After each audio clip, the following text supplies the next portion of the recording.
next up, I have Gary Brunet and Dixie Contreras. I'm going to say I met them on the iPad Unite Facebook group. How many people are on iPad Unite?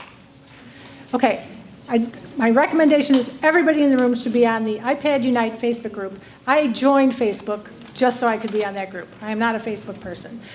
It stands for Illinois Parents of Adults with Developmental Disabilities. It is an incredible resource and forum for families to ask questions, share resources, learn about legislation that's coming up. You can say, I just got my letter about Medicaid redetermination, what do I do? Or I'm looking for a neurologist in Hoffman Estates, who do you recommend? And you'll get responses from people, both parents and providers and professionals throughout the state. It's incredible. It can be a little overwhelming because there's a lot of stuff on there, but it's valuable, and I recommend it highly. There is more information about it on the CTC website under the resources page, but I recommend it highly. So I learned about Gary and Dixie on iPad, and they purchased a home to turn into a CILA for Dixie's son, Nathan.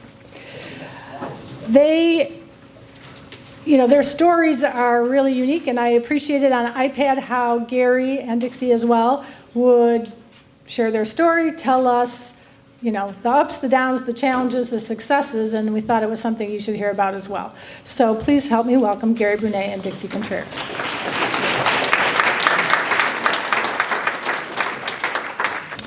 I'm Gary. This lovely young lady is Dixie. Oh, thank you. I hope we have enough time to really go through as much as I'd like to. It's not a difficult thing to do, but there are many steps that need to be taken the right way. And that's what I hope I can help you with today. The first thing I would suggest you do is you need to pick out a care provider.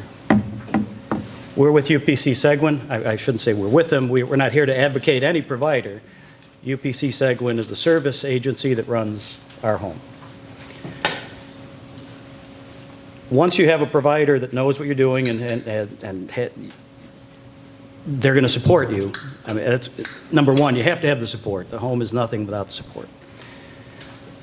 They will also help you find the residents to occupy it.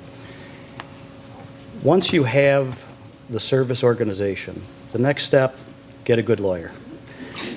That may sound terrible, but you're going to need a lawyer to close on any home that you buy. I'm going to have you talk more closer to the mic. Thank you. You're going to need that lawyer anyway for any kind of closing on a home that you purchase. But he's also going to help you navigate what suburb you're going to be in. Not all of them are going to allow this. Not every suburb is going to let you do this. Most suburbs won't. There's regulations about more than 3 unrelated people living together.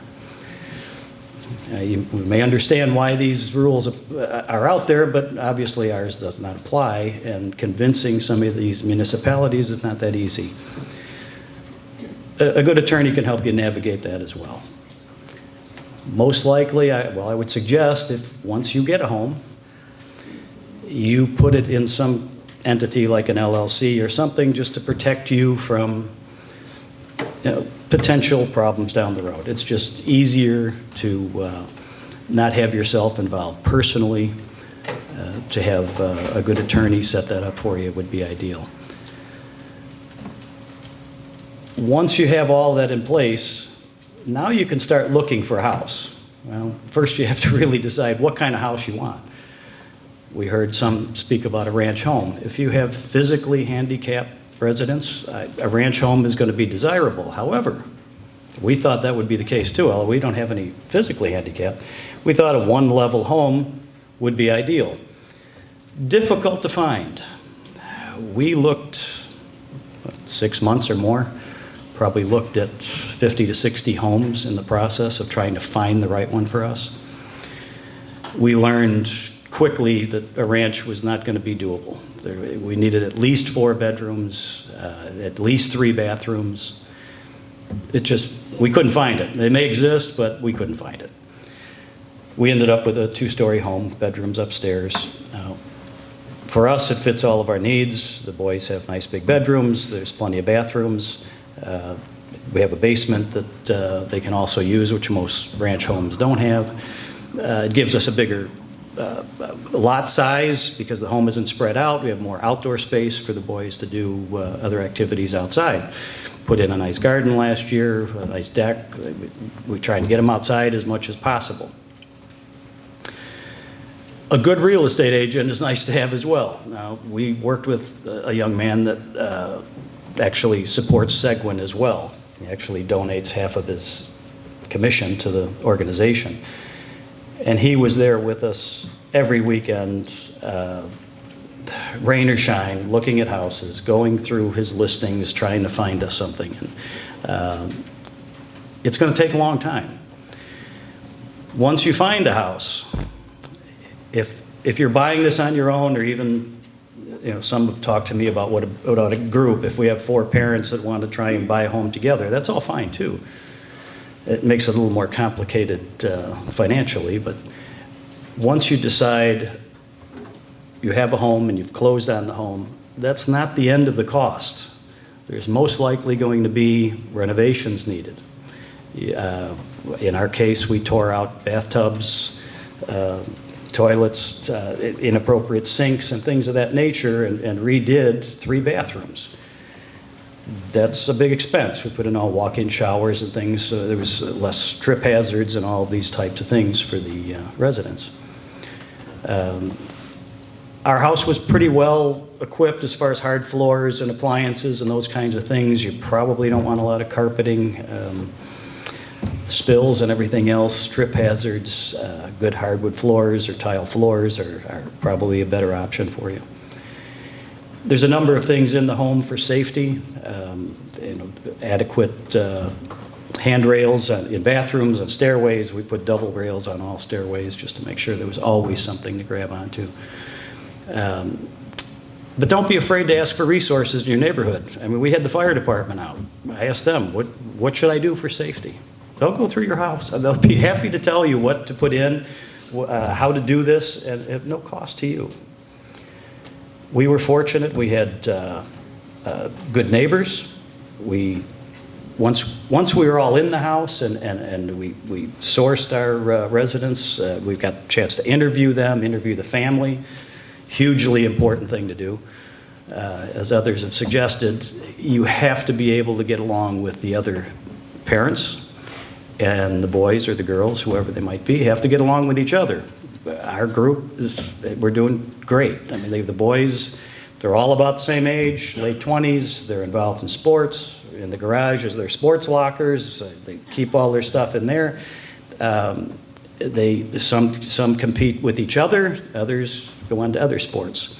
They go bowling. They do all kinds of activities. It's our mission, let me say, to get them outdoors. They're not going to sit in a home. They're not going to sit and watch television or play video games or sit on their cell phones or anything else. Our goal is to do as much as we possibly can for them to get them outside, get them in activities, get them doing things that is going to better their life. Dixie will talk a little bit about staffing. That's the next critical problem. No matter what agency you're with, they need to find staffing for you. Today's economy, that's difficult. The average worker is making barely over minimum wage, maybe $11, $12 an hour. These people are waking your kids up, making sure they're bathed, dressed, dispensing medication, feeding them, doing the shopping, doing the driving. They could make a lot more money than that with no real obligations somewhere else. So how you treat those people is going to be paramount in the success of your home. Trying to keep good staff is difficult. You treat them well, you supplement, you help them in meaningful ways. You can decide what that means. If they feel they're really wanted and they're doing a good job, and the parents are helping them and everybody's participating, you'd be surprised how far that goes. We've been very fortunate. We've been able to maintain the staff since day one. We've been in there a little over 2 years now. They are grateful to us. We're grateful to them. Your neighbors are important. Don't be afraid when you are, put yourself in a position where you see something like this going on in your neighborhood and you don't know what's going on. You just see a bunch of activity and you see a lot of people and you see, the reaction is normally to be a little bit concerned, maybe afraid. We went to our neighbors. We introduced the boys. We went to the neighborhood vendors of different kinds, the pizza place in the neighborhood, the barber shop, introduced them. Now we get discounts from all those people. We had a big open house. Our home is in Carroll Stream. We had the mayor over.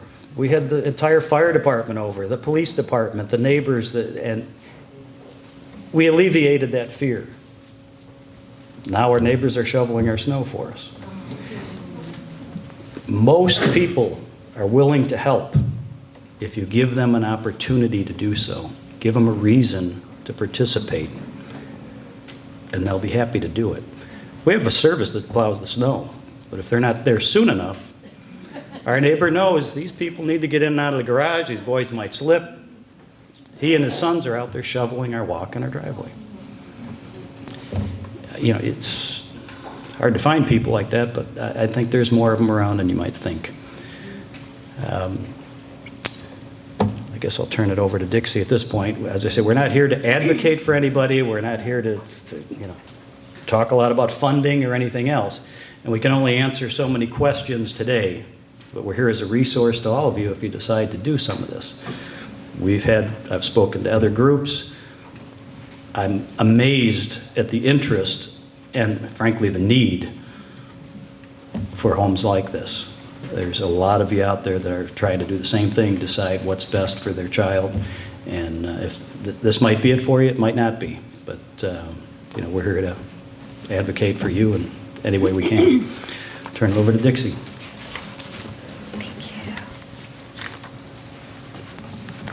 Bring this way down. My next slide that I wanted to share with you is just very briefly. I'm going to go through these bullets very quickly because, as Gary said, we're not really here to advocate for another organization. And most of you, depending on where you live, you'll find an agency which is closer to you. But this is just, I took a couple of pieces from their actual website that talks about the CILA process. And what they do is they actually have you try and look for a home that is near your location. And that's basically what most families like to do. Decisions to enter into such partnership and families of individuals are always by a case-to-case basis. And an intake process, so they'll do an intake process. They'll meet with you. They'll meet with your individual. And they'll go through the whole process of what their expectations are and how the whole CILA process works. Again, this is just one example. And then once it is accepted, the vice president or the assistant vice president, the residential, they'll meet with the families and they'll explain the whole process because it is a long process.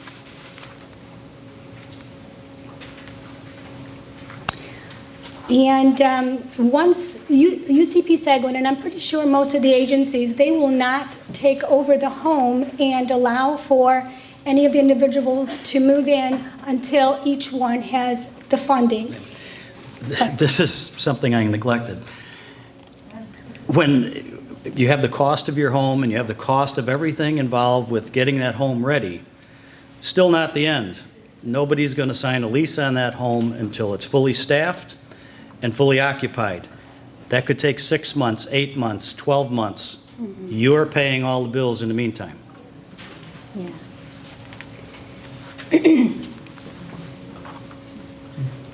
In most cases, the property lease is effective 1 month prior to the individuals moving in. Now, we had known the 4 individuals because we did that process already. So we had known before we, it took in this whole journey that we were ready for that. But there was one individual who did not quite get funding yet. So we were just like rooting and trying to get everything done, and UCP Seguin was able to get that done. So our house was able to open. This is the one really nice piece about working with an organization, but having a family owned. You are the ones who have the, not so much authority, but you have the opportunity to help in the selection process of who lives in that home. We actually took one of the boys that Nathan used to live with and brought him into this home, but then we met with several potential individuals who were up with funding and needed a place. And we got to meet the families and ask them about, what their son's involvement was. And one individual actually was in sports-related things with Nathan, so he was another one that was a nice candidate. And then we were able to put that house together. And I just wanted to go on and just let you know, and on your PowerPoint, as you see it on there, there's also a section which, if you are interested with UCP Seguin or finding more information, I had put that on the PowerPoint for you. Once that is all done, and like Gary said, the renovations are completed. And one thing I wanted to add, when you're looking for a home, the one thing that we asked our real estate agent, we don't want to look at a home where the family room is not connected to the kitchen, because you always want supervision. And if you think about it, staff pretty much spends a lot of time in the kitchen preparing meals or lunches or whatever. So that was one of the things that we really wanted him to look for. So then you plan your open house. And this is the piece where we involve the community. We took the boys with these invitations that you saw for the open house to the neighborhoods, and we invited the families. We took the boys to, our home is actually located by a shopping strip. We actually took the boys to all of those companies or stores and invited them and gave them a copy of the open house. We went to the principal in the local schools, and we invited her and asked if the teachers want to come by. And we actually had one of the principals, who our house is directly located across the street from a school. She came to the open house. I took the boys to the fire department. There's 2 in the area. Met them all. And it's really important. That piece by itself is most important, because we also developed a book for the fire department, which explains each individual and their needs, and if there was a serious a concern or something happened where if 911 needed to be called, that is there for them. So that's another really important piece of having them be involved in this house. The mayor, as Gary said, came to our home to the open house. So involving the community is very important. This is the piece that's probably, in my opinion, I find the most important, because once the house is ready and running, it is important for the four families, or however many families are there. It's very important that we support not only each other, but we support the staff that is in there. We meet once a month. It's called our parent support group. We meet once a month. And the way it's worked is the liaison of the parent group meets with the house supervisor, and I'll ask, is there anything that you need me to share, or concerns that you need me to share with the other families, things that you want addressed? Because it's really difficult, especially if you're a family of an individual, to constantly be going up to your staff saying, this is how it needs to be done. Please don't forget to do that. It's very difficult for a staff member to listen to 4 different directives. So it's really crucial that you meet at least once a month and discuss those concerns. And then once that is done, and even discussing praises, because they all love to be praised, then the liaison would go back to the home supervisor, and that's where we discuss, this is a concern one of my parents is having. Maybe we need to address this, maybe further training needs to be done. So that's how we handle it, so that we show our staff common respect, because once our boys are there, they're basically the ones who are running it. And in one instance, always remember, too, that it's not always going to be exactly as it was when they live with you. In some cases, like in this situation, it's actually even better. But, you know, just be open-minded and, you know.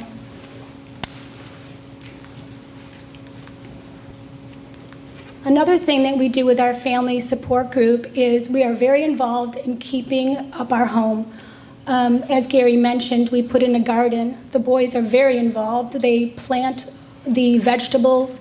They pick the vegetables. They cut the vegetables. They prepare meals. So that's really involved. Gary had put in a fence because ours just kind of fell. Parents went over there and we all planned a day.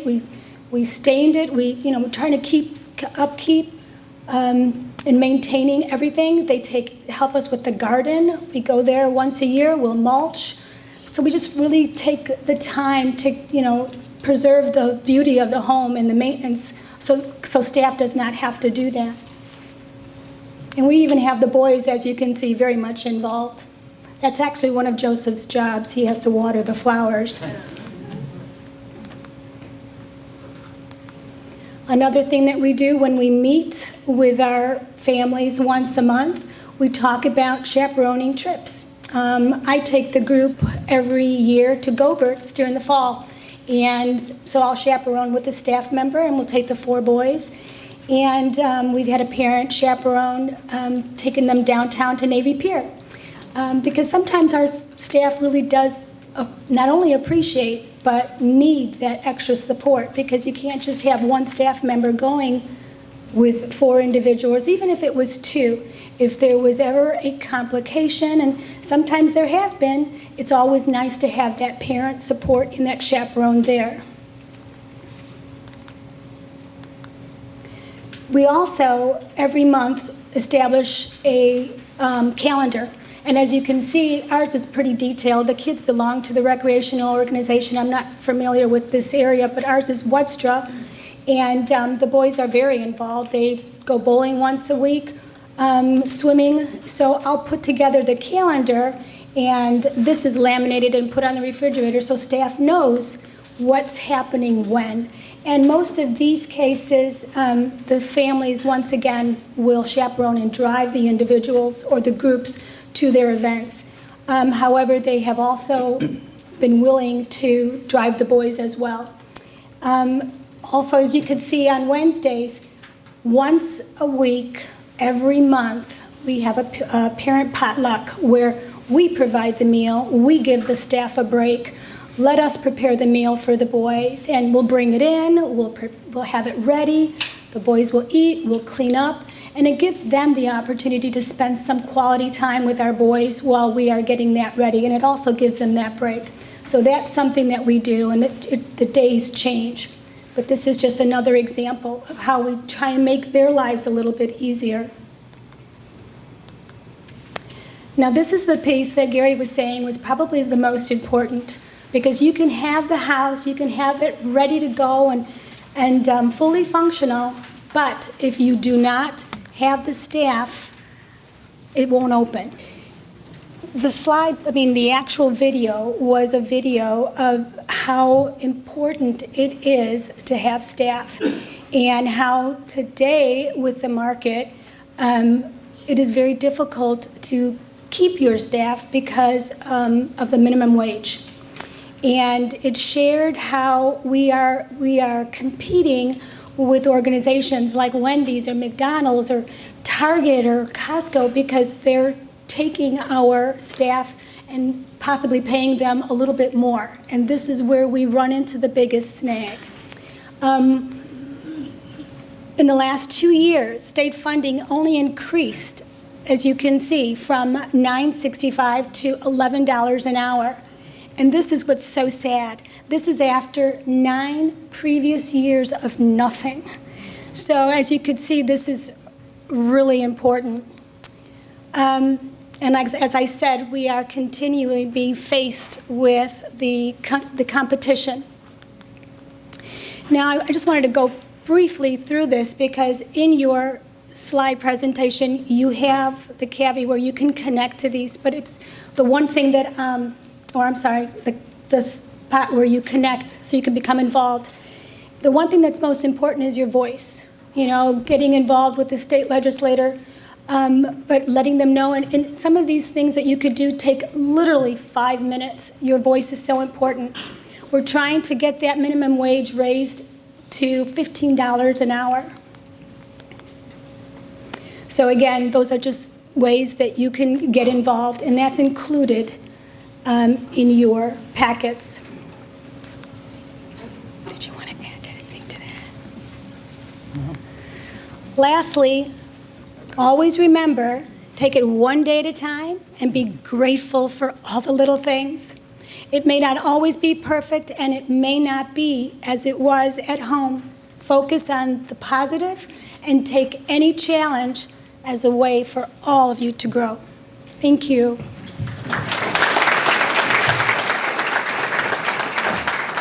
We have time for just a few quick questions. Does anybody have a question? This is you. Depends. What question? I guess I didn't catch it at the beginning, but how did you start this? It was for your son? So Gary and I have been together for 4 years. Oh, okay. And Nathan actually was with UCP Seguin when he turned, or was age limit once he exited high school. I received a letter stating that he received day program funding, which was what I really needed because I'm a school teacher. So what was I going to do? I can't quit working. So I received that funding, and 3 months later, because of the lawsuit, thank you, I get another letter in the mail stating that Nathan received funding for CILA. And I don't know where your journey is with your child moving, but I was not prepared for that. And I was given 3 months to make that decision, or he would be put back on that long waiting list. And when we first moved back here from Florida, Nathan was in 4th grade, and I met with his his PACT coordinator, Day 1 PACT, I think it's called today. And when we went through that intake, that CILA piece came up, and she says, just go ahead and check it. Even though you don't know where you are right now, when it comes to that age, you're gonna want to be prepared for the fact, and the waiting list could be long. So I went ahead, and every time we had the intake, every year I would check. Okay, yes, eventually I think CILA is going to be my option, or group home, and that's how he received his funding. So Nathan was in a home for 2 years through UCP Seguin. Unfortunately, it did not work very well. It was 6 individuals, varying exceptionalities. One was in a wheelchair. The family were amazing. We had our family support group, but it just wasn't a functional home, and my son was not happy. So he'd spend most of his time at home on the weekends and sometimes during the week. And as I said, it's very important to be involved in your child's life. I was literally there all the time. So when Gary and I started dating, he would visit Nathan quite often, and he just felt like there was a need. And that's how our journey began. So thank you. Any other questions?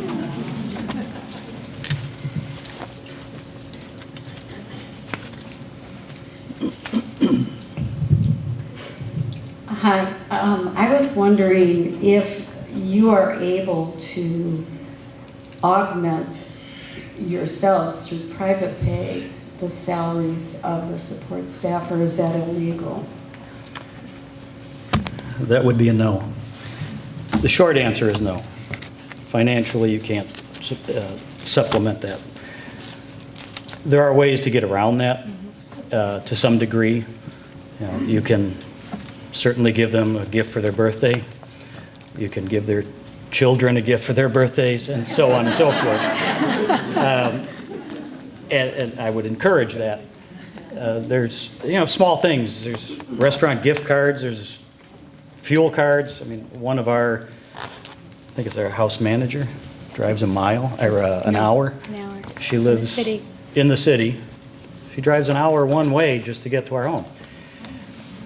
Yeah. You know what the price of fuel is.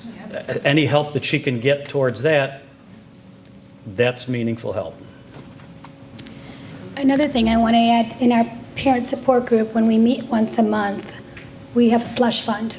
And in that slush fund, we give $25 a month. And the slush fund grows and grows. So Christmas time, we were able to give our staff a $100 bonus with their Christmas gift, and we had a big dinner for them. On occasion, we'll give them that gas card because we have enough in the slush fund. Let's do that because they really need it right now. We have one of our staff members is pregnant, and we're going to have a baby shower for her. So that slush fund grows and grows, and it's just a way for us to be able to turn around and use that to support our staff. So that's another way that we help keep them, and hopefully we'll remain keeping them. We have another question back here. I am curious as to what plans you have in place for when you're no longer able to take such an active role in managing this home. Our children. Well, the point is, we don't need to manage it. It's managed by an outside service, UPC Seguin in our case. That's kind of the whole point. While we're able to participate, we do so. But it's security for Dixie to know that her son will be taken care of no matter what. But our family members are very involved. My sisters will go and visit Nathan, and they are very much aware of, what we have done and the whole process. My daughter, who lives in Arizona, she's aware of what's happening. So in the event, like you say, something may happen, they'll always have that support. Family is crucial. Let's give Gary and Dixie a big thank you. Thank you.